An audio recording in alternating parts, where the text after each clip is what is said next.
everyone, welcome to Adventures in Everyday Cooking, where every day can be an adventure in your kitchen. My name is Heather, and today we are gonna do a copycat recipe from Panda Express. The black pepper chicken is one of my favorite dishes there at Panda Express, and I thought, you know what? I really wanna try this at home because I can make it gluten-free on my own. So here we go.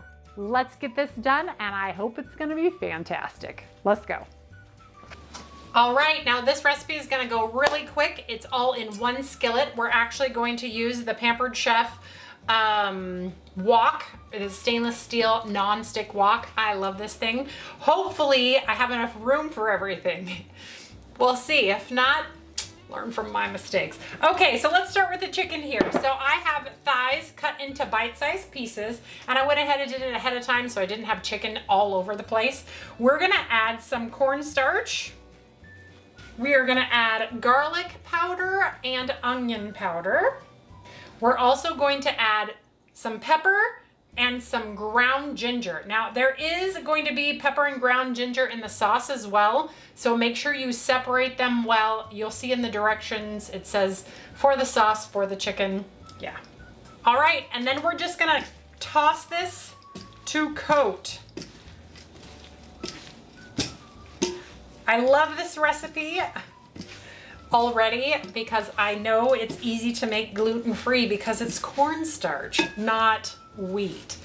Sometimes when I have these recipes where they're like, drudge it in flour and do this and do that, I do substitute the flour, but sometimes, well, those of you who are gluten-free know, gluten-free flour is not quite the same. There's no gluten in it, obviously, but there's a lot of starch in gluten-free flour. And you know, sometimes it's just gummy and gross. All right, once it's tossed well, we're gonna go ahead and get our burner ready. And I'm going to turn this on medium heat. So we're gonna do that about 280. And we are going to oil it up real good. We're gonna put 2 to 4 tablespoons of oil in it. It asks for peanut oil. I'm allergic to peanuts. I don't know if that means I'm allergic to peanut oil, but we're gonna use olive. And we just want to heat this until it's shimmery. And as soon as it starts to shimmer, we will add in our chicken in batches. All right, I feel like that's probably enough. We'll leave that close by just in case. Okay, so let me go ahead and set this off to the side while we put together our sauce. Ooh, we're already kind of shimmering. I love how fast this comes together. Maybe I'll go ahead and put some chicken in before I start the sauce. It's probably a good idea. All right, so we're just gonna put some chicken in. You do not wanna overcrowd the pan because you really want it all to cook evenly. And it's only gonna take a couple minutes before everything is done. And then you pull it out and then you start your next batch. And when it sizzles like that, you know that it was hot enough. All right, that's probably good for right now. So let's go ahead and work on our sauce. So I'm gonna add some chicken broth, some rice wine vinegar, some oyster sauce. Now I didn't have a full amount of oyster sauce, so I did oyster and fish sauce. But the recipe only calls for oyster sauce. So just make sure you have enough oyster sauce. And I tripled the sauce because my family likes a lot of sauce on their chicken. So yeah. We're also going to add a whole bunch of garlic.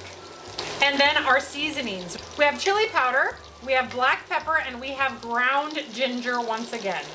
And we're just gonna give that a good stir.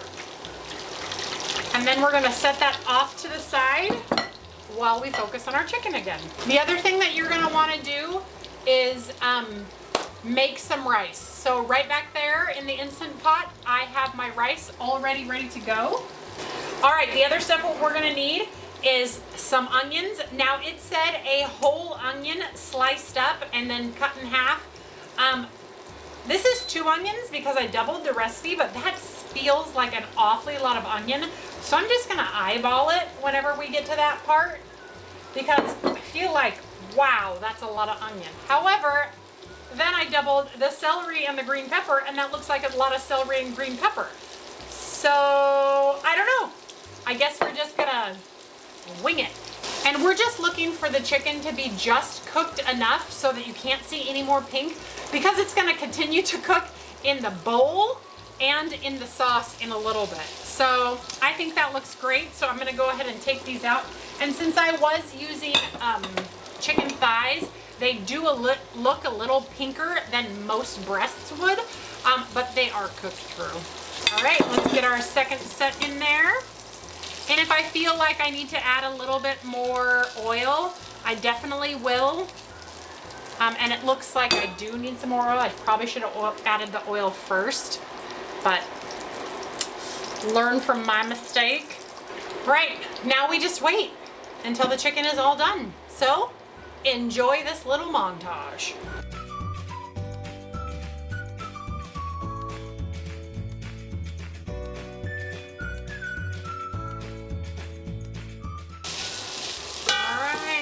Chicken is almost all pinkless. There's a few little spots in there. I think that's good because it's still going to cook for 10 minutes in the sauce in just a few minutes. So I really don't want to overcook my chicken. Just cook it enough. Trust me. Even though I've not made this recipe, I have made recipes where you cook it in a sauce. You definitely don't want to overcook your chicken. All right, so let's add some more oil to this pan. And then we are gonna toss in all of our veggies. Now, like I mentioned, we're only gonna do half of these because I honestly think that might be too much. I don't know. I don't wanna overdo it. I'll eyeball it. If I feel like it needs more, we'll put some more in there. All right, and then we will add all of these. And we're just going to toss and stir fry, and then we're gonna add this in once these are soft, and then we're gonna add our sauce. Well, while we wait for that to cook, this is the time where you can tell me what kind of copycat things you'd like to see me try. Like I mentioned, we're all into Asian food, so anything Asian. But yeah, is there a favorite restaurant where you're like, oh my gosh, there's this thing, and I wish I could make it at home? Just like with the copycat recipe from Kenzo that I did the other day, the poppers that were like crab rangoon poppers called Zowies, those were phenomenal. I didn't have a recipe for that. I just went by what I tasted, and man, were they good. If you didn't see that, you should check out that link if you like poppers and you like crab salad, sushi crab salad. They were so good, ridiculous good. Probably there were about 300 calories per popper. Didn't matter though. They were so good. Okay, I think this is cooked down enough. So we're gonna go ahead and add our chicken back in. And we are gonna give it a good mix. If I was a really good chef, I could probably, move the wok around, but yep, not gonna happen. All right, that already looks fantastic. It smells fantastic. I know I've said it before, I'll say it again. Smell-o-vision should be a thing. All right, here's our sauce. That smells fantastic. So we are just going to let this cook and simmer away for 10 minutes. So we're gonna bring it back to a simmer, and then we're gonna give it 10 minutes to do its thing. All right, I guess I'll see you back here in 10 minutes. All right, the 10 minutes is up, and look at how rich that sauce looks. Oh my gosh. All right, let's go ahead and turn this off, and I'll set this here. And my rice is all ready. I did my Instant Pot rice. This is some sushi rice, so it's high gluten, small, medium grain, 6 minutes in the Instant Pot. Perfect every time. Okay, let's dish out this beautiful chicken and see what we have. Wow, it looks fantastic. I like it. I like it. Look at that. I forgot to sprinkle some red and pepper flakes. So this is just an added little bit, just to give it a little more spice and heat. Definitely optional, but my family loves spice. Okay, the big reveal. Here we go. Ooh, wow. I don't know that I would call this Panda Express, but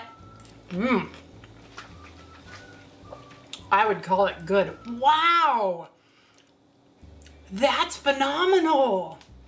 Yeah, I don't think this is Panda Express's black pepper chicken, but it is definitely a recipe that I'm going to make and keep.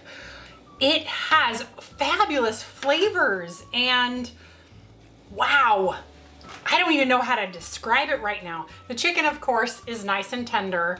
The vegetables, if you like softer vegetables, definitely cook your vegetables down a little longer. These are nice and crisp. Let me get close to the microphone and you can hear them crispy. Let's see. You hear that? So crispy veggies, but they're still soft. They're not raw. Let me try one of the green peppers. No, the green peppers are perfect, so that was probably perfect. The celery is just a little bit crunchier.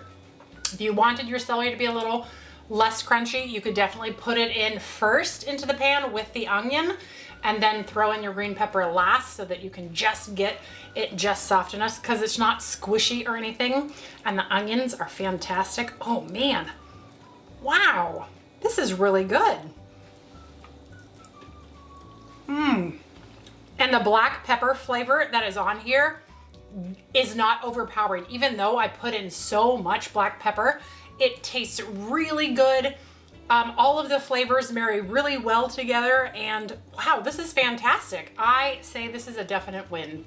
This may not be a black pepper chicken copycat recipe from Panda Express, but it is good. So if you like black pepper chicken, you should definitely try it out. All right, you guys, before I eat any more, I'll go ahead and say goodbye. If you enjoyed that video, give it a like, share it with your friends, and subscribe to my channel. I do videos several times a week, and I'm always looking for the next adventure. So if you have one for me, leave it in the comments below, and I will see what I can do. Otherwise, we'll see you on the next adventure. Bye.